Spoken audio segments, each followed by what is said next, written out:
Ceci étant dit, script client, l'idée ici, c'est de pouvoir donc rendre dynamique le front-end, la partie donc que l'internaute peut contrôler à travers son navigateur, puisque c'est le navigateur qui contient donc l'interpréteur JavaScript, qui va exécuter le code JavaScript, contrairement à PHP où en fait c'est le serveur donc à distance. Là-bas, c'est là que se trouve l'application PHP qui exécute le code.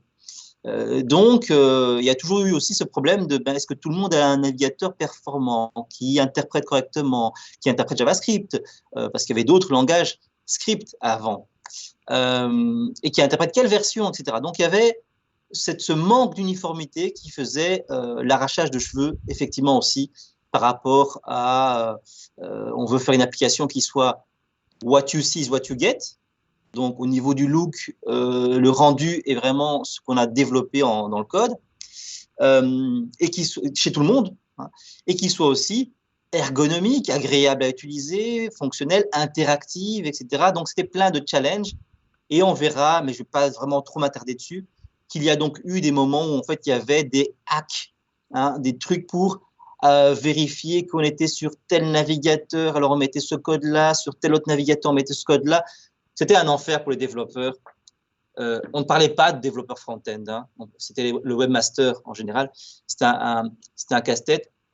Mais voilà, aujourd'hui, aussi avec l'émergence d'abord des librairies. Donc, des librairies, c'est un ensemble de plein de fonctions qui permettent de simplifier le code du programmeur parce qu'il va pouvoir utiliser ces fonctions. Donc, l'émergence de librairies célèbres, on parlera notamment de jQuery, qui ont simplifié le développement non seulement du code, mais aussi des interfaces visuelles. Donc, il y a notamment dans jQuery une partie User Interface, jQuery UI, mais il y en avait plein d'autres, il n'y avait pas que jQuery. Et puis, donc, l'émergence des librairies, mais aussi l'émergence des frameworks, c'est-à-dire donc, au-delà des librairies, parce que les frameworks, c'est plusieurs librairies, mais en plus de ça, c'est une façon de programmer, un cadre ICL, un cadre de développement, qui faisait que vous avez plus d'assurance de développer une application robuste, réutilisable, évolutive, etc. Donc, la façon dont les développeurs front-end, le terme n'existait pas encore, ont pu émerger en fait, et évoluer et s'améliorer, ben, c'était grâce à toute cette apparition de librairies, de frameworks, et là, le terme front-end, finalement, s'est imposé. Donc, pas mal d'enthousiasme par rapport à ce cours-là, aussi parce que ben, on va pouvoir non pas se brider, on va pouvoir vraiment voir tout JS, voire même le côté orienté objet, alors qu'en fait, en PHP, ben, dans le programme, je dois rester dans le procédural, et il faut attendre la deuxième année avant d'aborder l'orienté objet en PHP.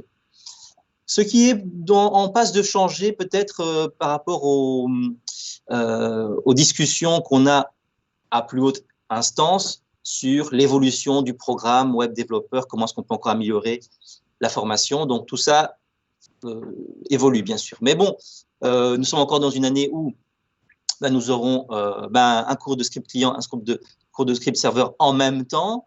Donc, ce qui risque peut-être chez vous de créer quelques confusions. Oui, vous allez mettre du PHP dans du JavaScript dans du PHP. Et voilà, essayer vraiment de voir ce drill, de switcher d'un langage à l'autre. Je sais que ce n'est pas évident. Et vous allez aussi vous demander pendant toute cette année, mais finalement, quelle est ma position, quel est mon intérêt? Est-ce que je préfère PHP? Est-ce que je préfère JavaScript? Est-ce que je suis plutôt back-end? Est-ce que je suis plutôt front-end? Est-ce que je suis full stack? Est-ce que je sais jongler avec les deux sans aucun problème? De toute façon, la question est un peu prématurée. Cette année, c'est important d'abord de se former, de connaître, et après, en deuxième année, vous allez vous spécialiser. Ah oui, moi, je veux vraiment travailler avec ces frameworks-là, framework front-end, framework back-end. On fera les deux. OK, la trêve de préambule, d'explication pour remettre en contexte. On va démarrer avec... oui, comme je disais, beaucoup de choses à faire. Je pense que... Mais il y a beaucoup de choses qu'on a déjà vues en WebPro, en base de programmation. Donc, ça, c'est chouette. Mais c'était aussi une raison pour laquelle j'avais choisi JavaScript. D'abord, l'histoire. Hein, il faut rendre à César ce qui appartient à Brandon H., le créateur de ce langage en 1995. le 23 mai. Il travaillait pour Netscape Communications Corporation. Netscape, c'est le célèbre navigateur, en fait, qui n'existe plus aujourd'hui, mais qui faisait partie de ces premiers navigateurs qui ont fait la popularité du web, en concurrence directe avec Internet Explorer. Et donc, il était aussi il est membre du conseil d'administration de Mozilla, la fondation qui, après la disparition de Netscape, a repris le projet Netscape et a créé Mozilla Firefox et les autres logiciels de Mozilla, donc Firebird par exemple, pour les emails, pardon, et plein d'autres logiciels Mozilla. En 97, JavaScript est devenu un standard, c'est-à-dire quoi standard? C'est-à-dire que tout le monde respecte une façon un code, des recommandations, une syntaxe bien précise, et il s'appelle ECMAScript, ECMA 262. Donc, JavaScript ne s'appelle pas JavaScript en réalité, c'est un pseudonyme. Son vrai nom, c'est ECMAScript, mais c'est pas très marketing, c'est pas très vendeur. Donc, JavaScript, c'est beaucoup plus vendeur, parce que Java, c'est le café, c'est les programmeurs. Le langage Java est un autre langage, inspiré justement du café que buvaient les programmeurs. Les inventeurs du langage Java ont donné ce nom à ce langage de programmation-là. JavaScript, c'est en hommage au langage Java, mais ce n'est pas le même langage de programmation. Comme ça c'est clair. ES6, ES7, ES8 sont venus par la suite récemment, alors qu'en fait, et on verra tout de suite dans la liste des versions, alors que pendant longtemps, on restait bloqué à une version. Aujourd'hui, nous sommes mais je dois peut-être mettre à jour cette dia parce qu'elle date de l'année passée, 2019, ECMAScript 2020. En 2019, c'était donc ECMAScript 2020. Peut-être que cette année, donc, c'est ECMAScript 2021, mais je dois vérifier. Et pour comprendre un peu la logique de nommage de ces versions. Ce standard, dernière version numérotée, c'était JavaScript 1.8.5 jusque juillet 2010. Donc, vous voyez que ça a été inventé, rappelons-le, en 95, et pendant 15 ans, on n'a été que à 1.8, quoi. Pendant 15 ans, on n'a eu que la version 1 du langage. Il n'y a pas eu de version 2. Il y a une version 0, puis la version 1, c'est la version finalisée qui sort, et pas de version 2 du tout. Et des versions 1.1, 1.2, 1.3 avec des changements mineurs dans le langage. Alors, au niveau des nommages de version 1.8.5, le point 5, c'est patch, c'est correctif. Le point 8, c'est modification mineure. On ajoute une fonctionnalité, mais qui ne va pas forcément tout chambouler dans l'organisation du langage ou du logiciel. Et le 1, c'est la version majeure. Donc, si on passe à la version 2, il y a un changement fondamental dans le logiciel ou dans le langage, ici en l'occurrence. Donc, il n'y a pas eu de changement fondamental pendant 15 ans. 2012, tous les navigateurs supportaient complètement la version 5.1 d'ECMAScript. Alors là, du coup, mais ne vous en faites pas, vous ne devez pas retenir par cœur ces choses-là. ECMAScript 5, JavaScript 1.8, on ne s'en sort plus. Évidemment, effectivement, il y a le nom officiel ECMAScript et le nom marketing JavaScript qui suit un autre numéro de version. Bon. Et monsieur, comment ça s'est passé? Est-ce que ce sont les navigateurs qui se sont alignés à ECMAScript, ou bien c'est l'inverse en termes d'évolution, on va dire? Alors, il faut savoir que les standards, ils ne sont pas faits par n'importe qui, c'est par les acteurs du terrain. Donc, c'est vraiment les éditeurs de navigateurs, les grands acteurs de l'Internet, etc., et du web, qui se mettent ensemble et qui négocient, en fait, voilà, telle spécification, etc. Nous, on n'est pas encore prêts, nous, on préfère suivre cette voie-là, etc. Et à un moment donné, on vient à un certain consensus et on dit, voilà la version de ce standard, ce serait ça. Ce serait ça, ça veut dire que c'est une recommandation. Et ça veut dire que les éditeurs, les navigateurs ne sont pas obligés d'implémenter le standard. Et donc, c'est ce qui s'est passé pendant pas mal d'années. Tel navigateur implémentait à X%, l'autre ne le faisait pas.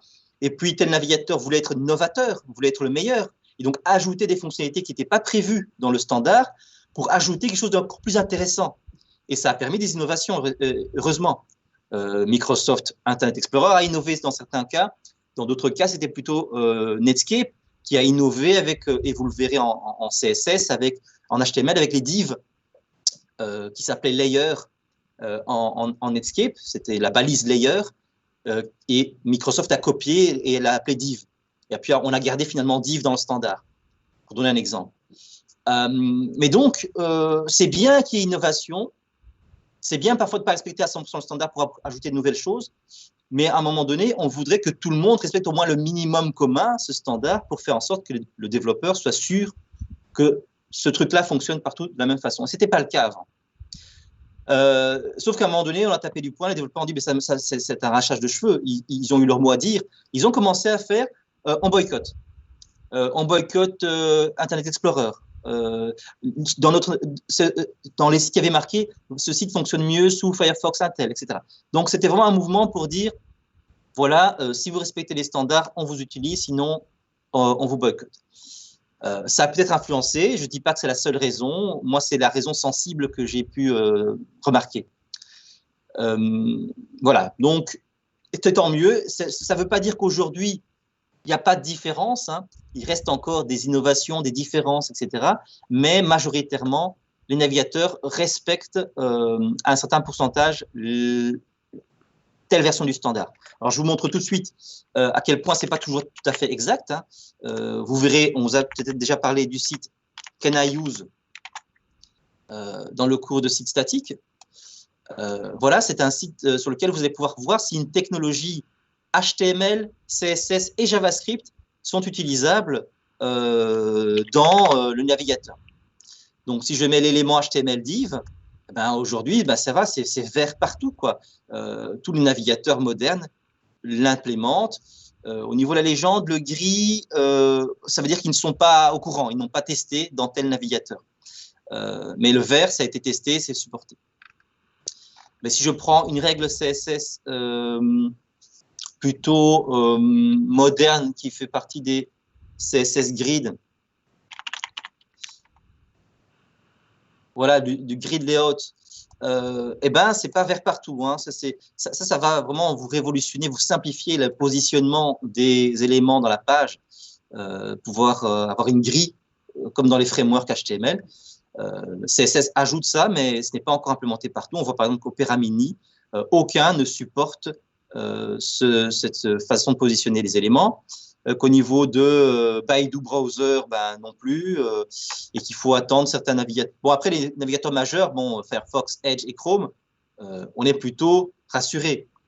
La dernière version ici de Edge 87 supporte les dernières versions de Firefox et de Chrome également. Donc, si on se dit, voilà, notre public cible est vraiment dans ces navigateurs-là, c'est plutôt safe. Mais on garde à l'esprit que voilà, si on est surfé sur le net chinois, Baidu ici, ben, on ne pourra peut-être pas afficher ça correctement. Voilà. Donc les standards, ECMAScript 3, c'était les anciens navigateurs. ECMAScript 5.1, en 2012, tous les navigateurs supportent cette version-là. La 6e version majeure du standard a été finalisée en 2015.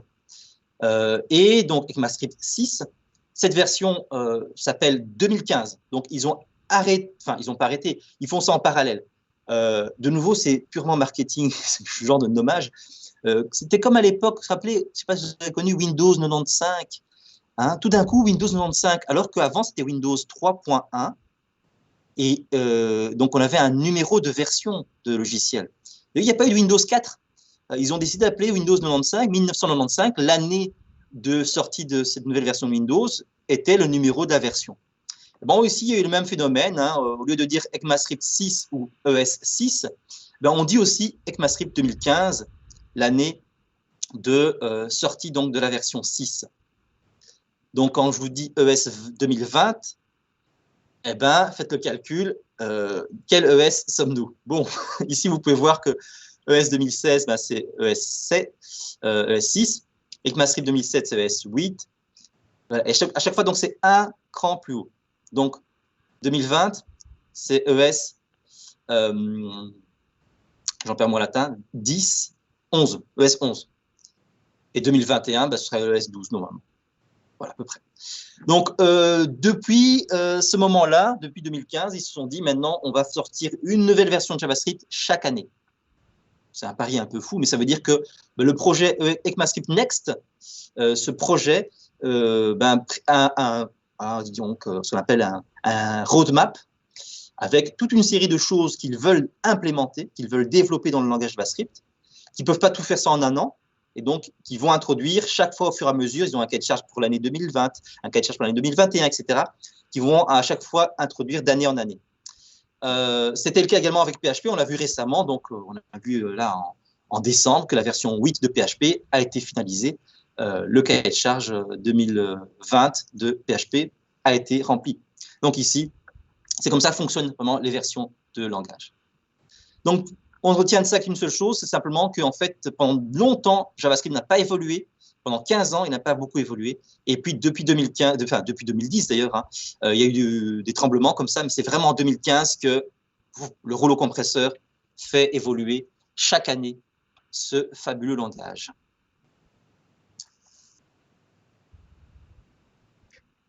Voilà, et puis je mettrai un petit peu à jour cette petite dia en rajoutant les dernières années. Les sources ici, c'est sur le site de Mozilla que vous pouvez retrouver, ou encore sur W3 Schools. JS pour les intimes, pour JavaScript. Remarquez le J majuscule et le S majuscule dans l'orthographe correcte du nom. C'est un langage de script léger, hein, donc un langage qui ne va pas peser très lourd dans votre navigateur. Il va pouvoir être envoyé de site à site. Quand vous surfez, les scripts JavaScript sont téléchargés rapidement. Orienté objet, ça veut dire que vous allez manipuler dans votre programmation des objets. Document, c'est un objet. Document.write, écrit dans le document. Console.log, écrit dans la console. Donc, c'est plus simple de parler avec des objets que de parler avec des variables, parce qu'en fait, la variable, NB, nom, TVA, ou la constante, la variable ou la constante, ce n'est qu'une case mémoire dans laquelle on met une valeur. L'objet, c'est, si vous voulez, une super variable qui contient plusieurs valeurs et qui contient également des méthodes, des fonctionnements. Donc, on programme avec l'objet document. L'objet document, vous allez voir, ça va être l'objet central de la programmation JavaScript. Le document, la page web, eh ben, la page web, elle possède une URL. Donc, on va pouvoir modifier l'adresse de la page en faisant document.url. On va pouvoir écrire dedans avec la méthode write, par exemple. Vous verrez qu'on aura une autre méthode plus intéressante. On va pouvoir lire le contenu du document avec document.innerHTML, innerHTML, le contenu HTML du document. On va pouvoir sélectionner des éléments dans la page avec getElement, document.getElementById, getElementByTagName, etc. Donc, l'orienté objet, c'est une façon de programmer dans laquelle on ne va pas juste se contenter d'avoir des petites variables, mais on va avoir des gros objets qui ont plein de fonctionnalités et plein de contenus, de valeurs différentes, beaucoup plus logiques, puisque c'est logique de parler de l'URL du document et d'écrire donc document.url. Mais je reviendrai sur cette programmation orientée objet. Ce n'est qu'ici, je ne fais que un petit peu voilà, vous éclaircir cette notion, mais on aura tout un chapitre dessus. C'est aussi un langage connu, le plus connu pour les scripts de page web. Dans le temps, il y avait également VBScript de Microsoft, LiveScript, JScript. Et puis finalement, VBScript et JScript n'ont pas tenu face à JavaScript. Pourtant, il n'avait pas beaucoup évolué, hein, vous avez vu. Ils sont morts dans l'œuf parce que les utilisateurs ont préféré, les développeurs ont préféré écrire des codes en JavaScript plutôt qu'en VBScript. Alors, oui. TypeScript, c'est aussi en rapport avec JavaScript ou c'est autre chose? Excellente question. TypeScript est apparu pour combler justement un des manques de JavaScript, notamment, le plus important, c'est le typage. Le typage, c'est le fait de dire que cette variable est de type entier. Cette variable est de type string. Cette variable-là est de type booléen. On ne le fait pas en PHP, on ne le fait pas en JavaScript. On déclare une variable, et c'est au moment où on va mettre une valeur dedans que cette variable deviendra un entier ou deviendra un number ou deviendra un string. Ça, c'est très, très intéressant parce que ça permet d'avoir un code léger, alors qu'en fait, un langage typé, on est obligé de mettre, voilà, je veux une variable de type entier, je veux une variable de type chaîne de caractères. C'est plus contraignant, mais c'est mieux parce que du coup, vous avez une vérification qui se fait à l'écriture du code. Avoir un langage léger qui n'est pas typé vous permet des facilités dans la programmation, mais laisse la porte ouverte à des bugs d'inattention. Donc voilà, au départ, les langages web ont été des langages pensés pour être légers, donc faciles, sans trop de contraintes. Au fur et à mesure que les années passent, on veut faire des choses beaucoup plus ambitieuses, donc ces langages-là deviennent de plus en plus. Ils deviennent un peu plus lourds, c'est vrai, ils ont de plus en plus de contraintes. Voilà, et ils commencent à ressembler aux autres langages qu'on appelle les langages lourds, C++, C Sharp, Java, Python, etc.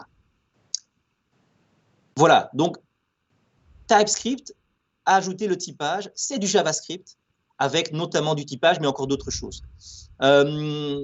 C'est pas intéressant de l'apprendre maintenant, c'est intéressant de l'apprendre après, avoir appris JavaScript, parce que notamment, vous verrez que certains frameworks front-end, comme Angular par exemple, ont abandonné JavaScript et utilisent plutôt TypeScript pour la programmation front-end.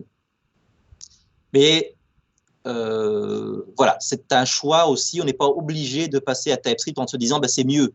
Non, c'est pas forcément mieux. Ça peut être mieux dans tel framework, alors que l'autre framework n'a pas fait ce choix-là.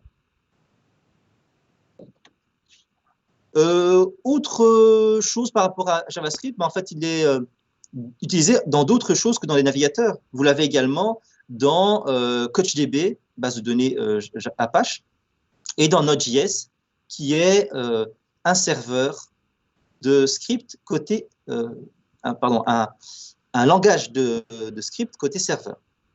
Donc, c'est du JavaScript, mais qui tourne sur le serveur.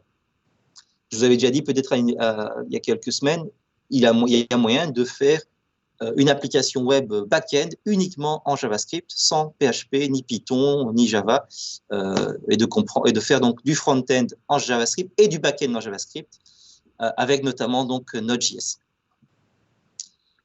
C'est un langage qui utilise des objets, mais c'est pas tout à fait de l'orienté objet, c'est plutôt du prototype.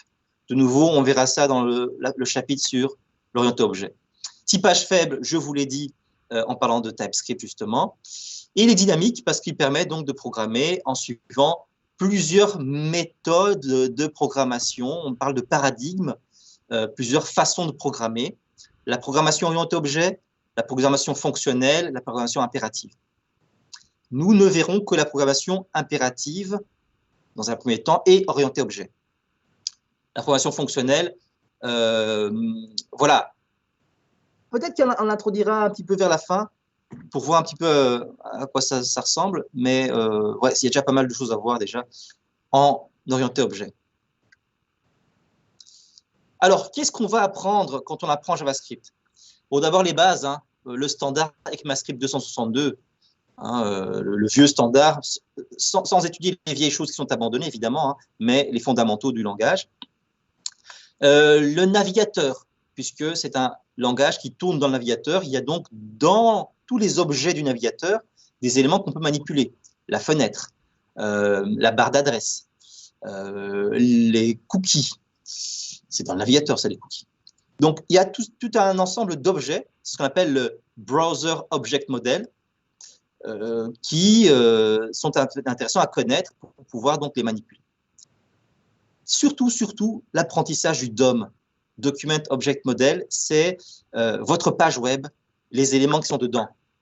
Le titre de la page, le body. Dans le body, il y a une navigation, nav, il y a un menu LI, il y a un titre H1, il y a des paragraphes PPP, des H1, des H2, etc. Il y a un tableau, il y a un formulaire. Comment faire pour accéder à tout ça? Comment lire la page avec MonstreScript et comment écrire dans la page avec le script? Comment demander à l'utilisateur d'entrer quelque chose dans la page et le traiter. c'est par l'étude du DOM, et puis par l'étude de la programmation événementielle.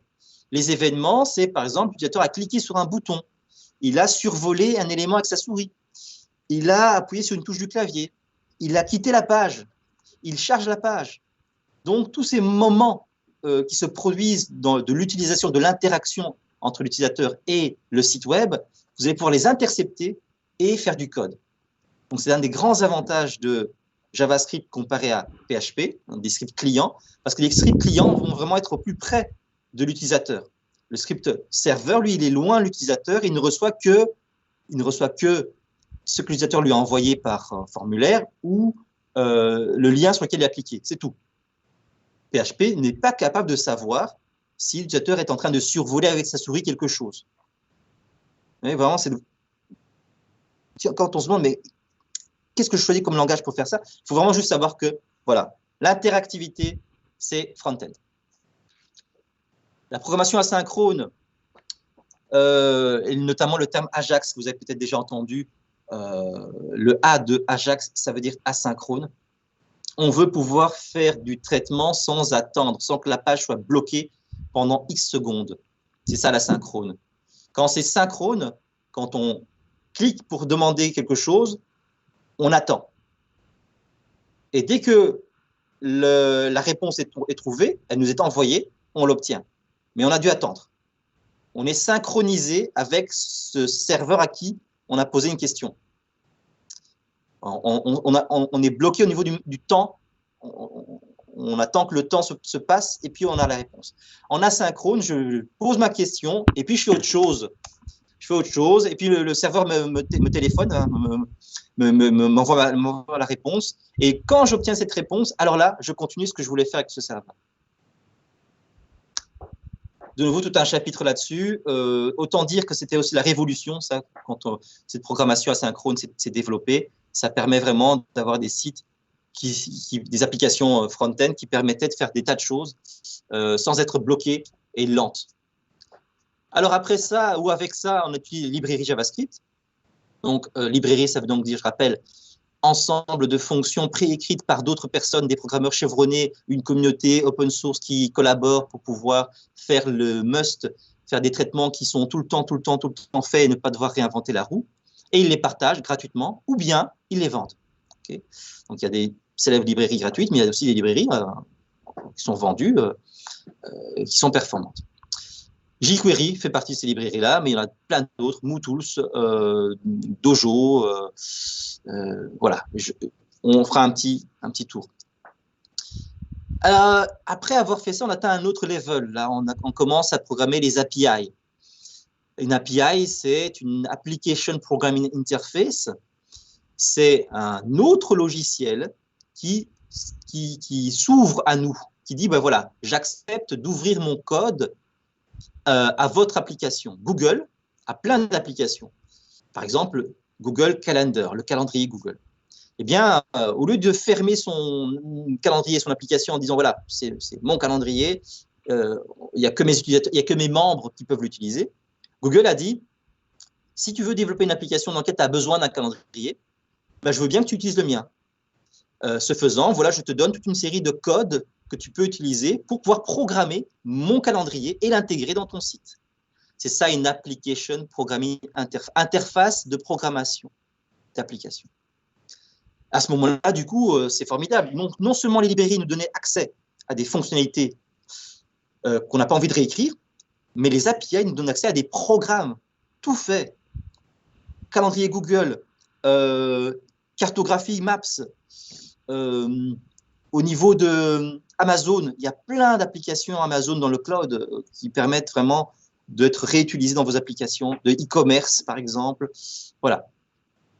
Et donc, ça, il faudra étudier les endpoints, la programmation des API RESTful, comment est-ce qu'on répond, on traite une réponse JSON ou une réponse XML, comment est-ce qu'on envoie une requête au serveur, comment est-ce qu'on fait de la synchrone, puisque les API passent par la synchrone.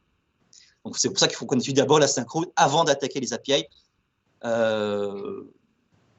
Programme de deuxième, les API. Framework, eh bien, voilà, avant ou après les API, ça peut être en même temps. Angular, React, Vue.js, il y en a plein. Ember.js, etc.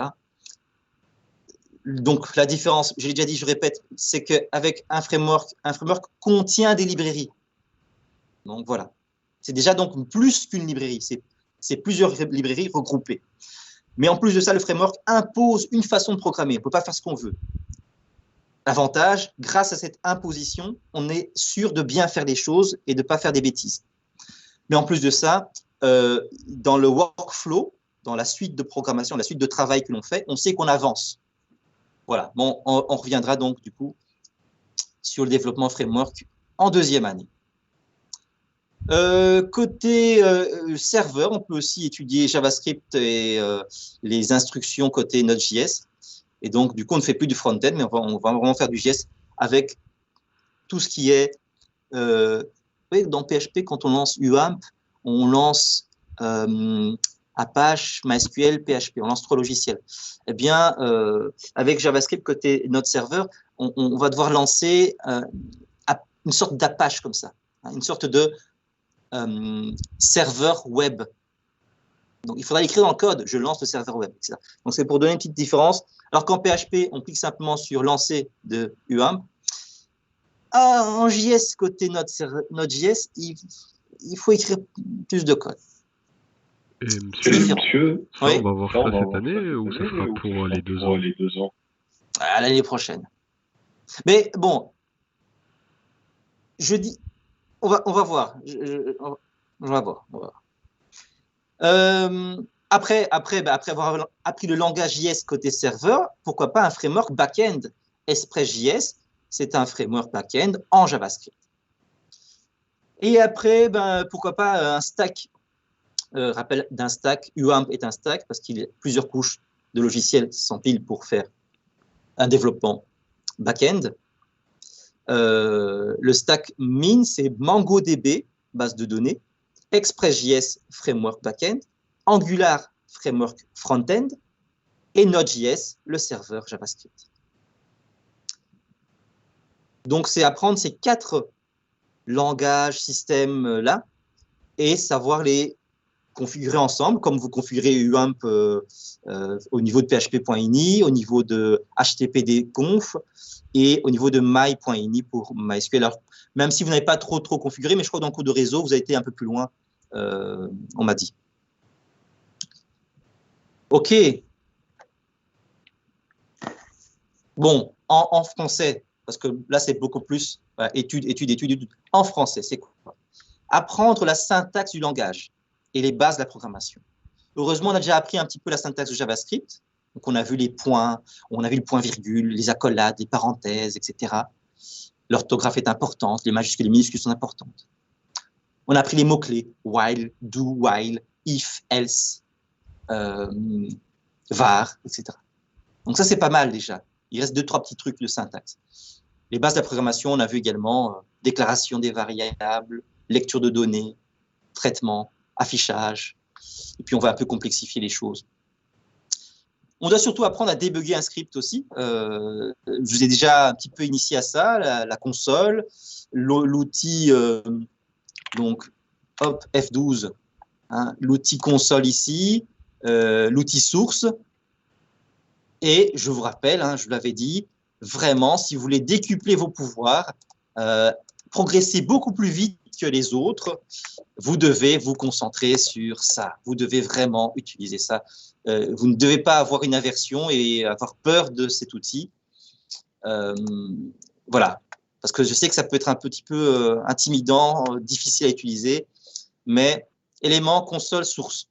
On ira dans application voir les cookies. Et on verra également HTML5, le stockage local et le session storage. Voilà. Et puis, il y a plein d'autres choses que je n'ai pas le temps de voir voilà, au niveau des dernières nouveautés de cet outil, Lighthouse, analyse de performance, security, je n'ai pas le temps. Par contre, on ira dans Network, ça c'est sûr, parce que là, on fera de l'Ajax. XHR, c'est de l'Ajax. Donc, on verra 1, 2, 3, 4, plus application, onglet ici. apprendre à manipuler les types de données complexes. Donc, on connaît les entiers, enfin les nombres, les chaînes de caractères, les booléens, mais maintenant, il va falloir bien manipuler tout le panel de fonctionnalités des chaînes, les tableaux, arrêts, les dates et d'autres types de données comme ça qui ne sont pas simples, qui ne contiennent pas simplement une bête valeur, mais qui contiennent des choses un peu plus compliquées. Rien que les dates, une date n'est pas une simple valeur. Une date, c'est plusieurs valeurs. C'est le jour, le mois, l'année, les heures, les minutes, les secondes, les millisecondes. Ouais, déjà, la notion d'objet ici. Un objet, c'est une super variable. C'est plusieurs valeurs stockées en un. La date. Mais plus que ça, c'est aussi des fonctionnalités. Eh bien, avec un objet date, je peux modifier cette date, je peux ajouter des jours, retirer des jours, etc. Voilà. Alors, apprendre à manipuler le navigateur, les différents objets, l'objet window, console, location, history, screen, event, font partie des objets qu'on va un petit peu regarder. Manipuler le document, la page web, on va apprendre à parcourir ce document, à lire et modifier son contenu, à lire et modifier les cookies. Apprendre à exécuter du code suite à un événement utilisateur, savoir gérer de façon simple, on-click, on-mouse-over, etc. Donc ça, c'est ce qu'on fera au début toujours, hein, c'est les méthodes HTML de gestion des événements. Et puis, on ira dans une gestion avancée, on fera les méthodes DHTML, JavaScript, add event listener, remove event listener. C'est pas forcément plus difficile, ça offre plus de possibilités. Apprendre à écrire des traitements asynchrones, Ajax notamment, mais aussi les minuteries. Et puis, des innovations, des nouveautés plus complexes, les promesses, les await et les async. Alors, l'année passée, je n'ai pas réussi à voir les promesses au cours parce qu'il y a eu le confinement. Donc, j'ai juste mis la vidéo sur Moodle. Alors, peut-être que cette année, on va pouvoir faire des exercices avec les promesses. Mais bon, voilà. En tout cas, le plus important, c'est qu'on ait fait Ajax, et ça, on le fait de toute façon. Ajax et les minuteries. Apprendre à interroger une API web, exploiter donc ces données. Apprendre à utiliser les librairies pour coder plus vite. Voilà, je me répète, mais c'est simplement ici que là, j'ai juste énoncé les choses et ici, je les détaille. Quand vous relisez ce support, vous avez plus d'informations. Librairies généralistes et jQuery, celles qui sont spécialisées dans les interfaces utilisateurs, c'est par exemple jQuery UI. Spécialisées dans le mobile, c'est jQuery Mobile. Dans le graphisme et l'animation, Chart.js. Dans les données et la data visualization, c'est D3. Pour ne donner que ces quelques exemples, pour vous dire qu'il y a vraiment toutes sortes de librairies en fonction des besoins de visualisation, de représentation que vous avez dans votre front-end. Apprendre à utiliser un gestionnaire de dépendance, deuxième année, peut-être déjà en première. Je crois qu'ils l'ont fait en première l'année passée. NPM, pour télécharger les librairies, justement. Un gestionnaire de dépendance est un petit logiciel qui permet de télécharger simplement, facilement, toutes les librairies dont on a besoin dans son application web, en vérifiant que les différentes versions sont compatibles. Si vous téléchargez vous-même, en allant sur le site de la librairie, hop, OK, je vais sur Bootstrap, qui est un framework front-end, que vous étudierez sans doute dans le cours de site statique. Un framework front-end, c'est un framework HTML, CSS qui propose toute une série de choses qui vous permettent de créer facilement des pages HTML, CSS, et puis de les personnaliser. Que vous voulez télécharger donc ce framework, eh bien, vous allez aller dans le Get Started et vous allez regarder, OK, quelle version est-ce qu'il me faut de telle librairie? Ah, il faut Popper, OK, mais quelle version de Popper? Et vous devez lire tout ça. Ah oui, il faut cette version-là, la version 2.5.4, parce que je suis en train d'utiliser Bootstrap version 5. Donc, Bootstrap 5 a besoin de Popper 2.5. Donc, évidemment, ici, dans cette page, c'est simple, c'est présenté. Vous pouvez directement télécharger chacun des éléments dont vous avez besoin. Mais ça, ce n'est qu'un seul élément, c'est Bootstrap. Et dans Bootstrap, je télécharge Bootstrap, j'ai déjà toutes les dépendances qui sont présentées. Mais si je dois télécharger Bootstrap, et puis une autre librairie, et encore une autre, ces différentes librairies, il n'y a pas une page qui les regroupe en disant, voilà, il faut mettre ça, ça et ça. Si c'est fameux NPM, ce gestionnaire des dépendances, lui, va tenir à jour toutes les dépendances entre les différentes librairies et les éléments. Donc, si je tape Bootstrap, voilà. Ici. Il va me dire, voilà, pour Bootstrap, en fait, en fonction de la version dont tu as besoin, la version ici 4.5.3, il faudra télécharger toute une série de choses qui sont présentées ici. Comment tu peux faire? Tu peux utiliser ce code-là, utiliser ce code-là, ou encore ce code-là, et en tapant ce code, ça va télécharger toutes les dépendances automatiquement pour toi, sans aucun problème. Voilà, ça c'est rapidement, qu'est-ce que c'est qu'un gestion des dépendances? Un logiciel qui s'assure de télécharger toutes les librairies et de vérifier que les versions sont compatibles pour que vous puissiez démarrer votre travail de développement sans stress. Créer une application web avec un framework front-end, développer côté serveur, utiliser un framework back-end et installer, développer un stack Min. Voilà. C'était la fin du préambule à tout ça. Est-ce qu'il y avait des questions?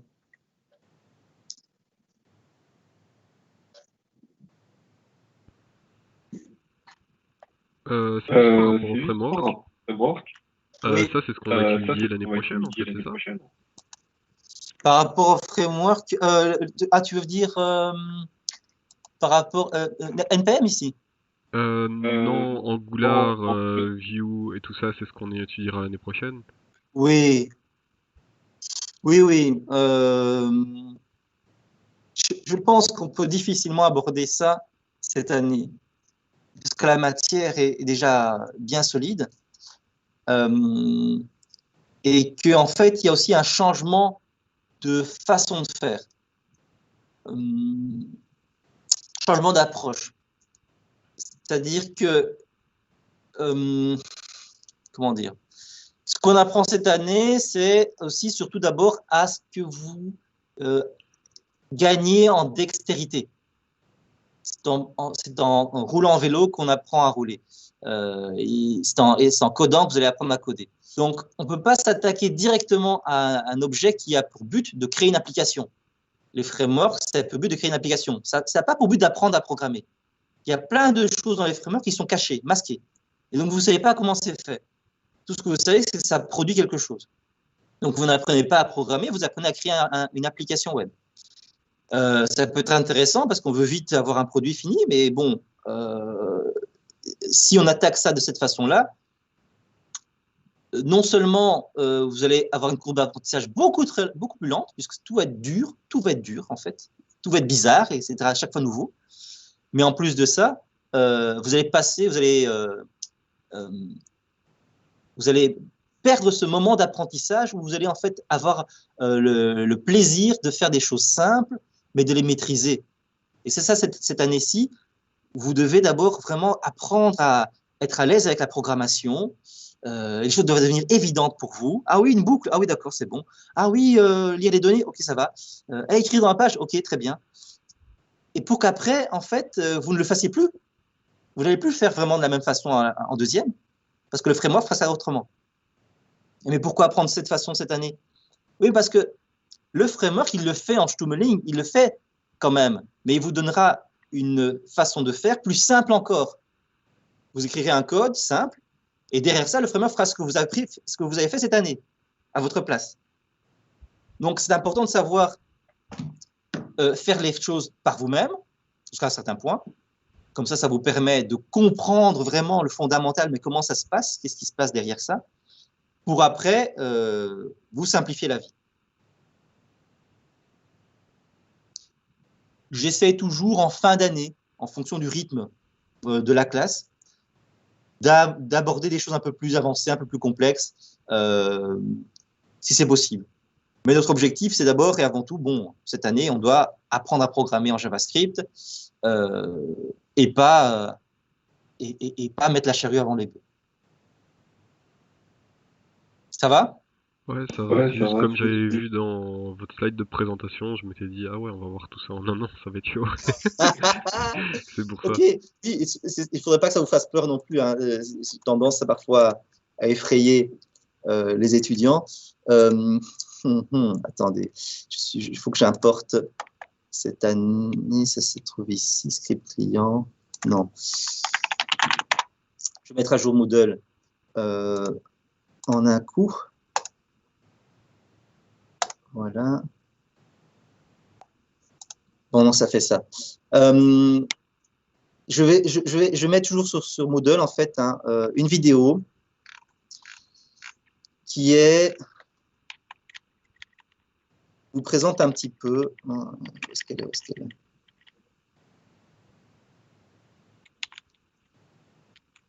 C'est bien, c'est dans le cours de PHP que je l'ai mise.